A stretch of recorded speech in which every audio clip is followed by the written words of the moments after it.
एक बड़ी ही ज्ञानवर्धक लाइन है, विनाश काले विपरीत बुद्धि।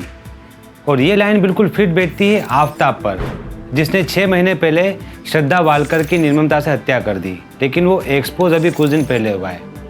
खैर, ये वीडियो उस मर्डर पर नहीं बल्कि ऐसा दोबारा ना हो उससे बचने के लिए है। हेलो दोस्तों, मेरा नाम है अजित कामदार, आप देख रहे हैं अनएंड। तो बने रहिए मेरे साथ इस वीडियो पे, जिसमें हम जानेंगे साइकोलॉजी क्राइम के पीछे की।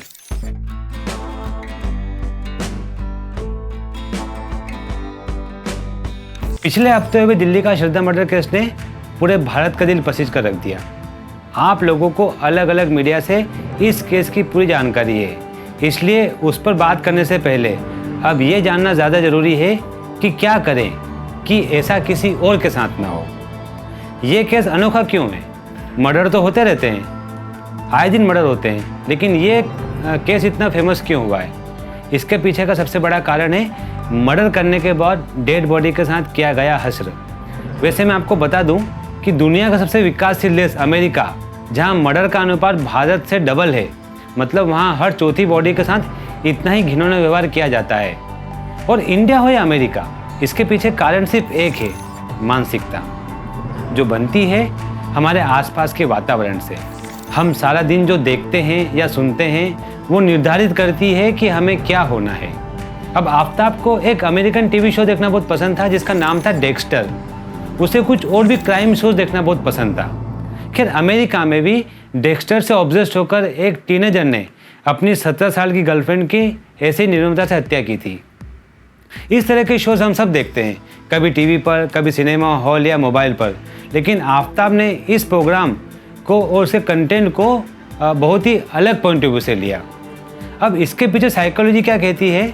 वो कहती है कि ऐसे अपराध करने में बचपन से बड़े होने पर ऐसे संकेत मिलते हैं कि वो ऐसा कोई क्राइम कर सकते हैं, जहाँ वे अपने गुस्से पर कंट्रोल नहीं कर पाते और ऐसा अपराध कर देते हैं। आफताब का जो मामला सामने आया है, वैसा अपराध करने की मानसिकता कोई एक दिन में विकसित नहीं होती, बल्कि इसके पैटर्न उनके स्वभाव में देखने को मिलते हैं। ऐसे लोगों के लिए अपनी ज़रूरत को पूरा करना, चीज़ों को नियंत्रण में लेना ही सर्वोपरि होता है, और सही गलत का ज्ञान होने के बावजूद वो तार्किक समझ खो देते हैं। मैं ये नहीं कहता कि हर इंसान जो गुस्सा करता है वो अपराधी ही होगा, लेकिन अधिकतर मामलों में गुस्से पर नियंत्रण खो देना, यानी कि छोटी छोटी बात पर ज़्यादा गुस्सा होना, अपने या दूसरों को नुकसान पहुंचाना, दूसरों को परेशान देखकर जिसको खुशी मिलना, किसी के लिए बहुत ज़्यादा पजेसिव होना, जैसे कि गर्लफ्रेंड बॉयफ्रेंड या हस्बैंड वाइफ, बहुत ज़्यादा अनसंवेदनशील होना, बहुत ज़्यादा नशा करना अपराध की ओर बढ़ने का पहला कदम हो सकता है। हम जो प्रोग्राम देखते हैं उसका उद्देश्य होता है खुद को इंटरटेन करना, लेकिन ज़्यादा वायलेंस और एडल्ट कंटेंट देखने से इसका हमारी मनोदशा पर बहुत ही गहरा प्रभाव पड़ता है। अब इसका सबसे अच्छा उदाहरण है साल 2012 में आई एक फिल्म डार्क नाइट राइजेस के प्रीमियर का दिन। वहाँ सैकड़ों की तादाद में लोग सिनेमा हॉल में गए थे। तभी जेम्स होम नाम के एक लड़के ने सिनेमा हॉल में घुसकर अंधाधुंध गोलियों की बौछार कर दी, जिसमें 12 लोग स्पॉट पर ही मारे गए और 70 से अधिक लोग घायल हो गए। जेम्स की उन लोगों से कोई पर्सनल दुश्मन नहीं थी, लेकिन वो एक आपराधिक सोच का नौजवान था, ठीक आफताब की तरह। वो एक पढ़ा लिखा लेकिन क्रिमिनल माइंडेड था। ऐसे कुछ और मामले भारत में देखने को मिलते हैं, जैसे कि नीरज ग्रोवर मर्डर केस।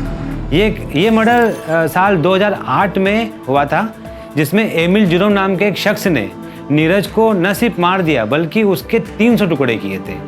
वहीं यूपी में एक नाबालिग ने अपनी मां की सिर्फ इसलिए हत्या कर दी क्योंकि वो उसे पबजी गेम खेलने से रोक रही थी। मार देने के बाद उसने अपनी मां की बॉडी पर 3 दिनों तक परफ्यूम छिड़कता रहा ताकि बदबू बाहर ना निकले।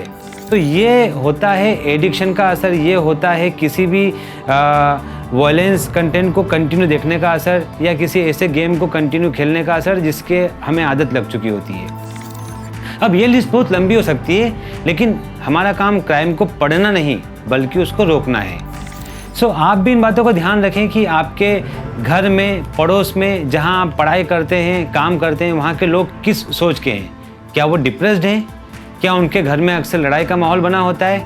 क्या आप किसी महिला या पुरुष को जानते हैं जो अपनी पर्सनल लाइफ में बहुत ज़्यादा परेशान है, या किसी को किसी प्रकार का कोई एडिक्शन है?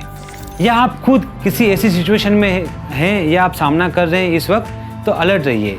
इस बारे में डॉक्टर या अपने दोस्त रिश्तेदार से खुलकर बात कीजिए। याद रखिए, अमेरिका का जेम्स या इंडिया का आफताब वो बाहर से बिल्कुल ही साधारण से दिखाई देने वाले लोग थे हमारी तरह। वो बहुत पढ़े लिखे लोग थे, लेकिन उनका अपने दिमाग पर, अपनी सोच पर कंट्रोल नहीं था, और सबसे ऊपर उनका अपने गुस्से पर कंट्रोल नहीं था, जिसका नतीजा आप लोगों के सामने है। सो बने रहिए अनएंड पर और अपडेट रखिए खुद को, क्योंकि एंडिंग अभी बाकी है मेरे दोस्त।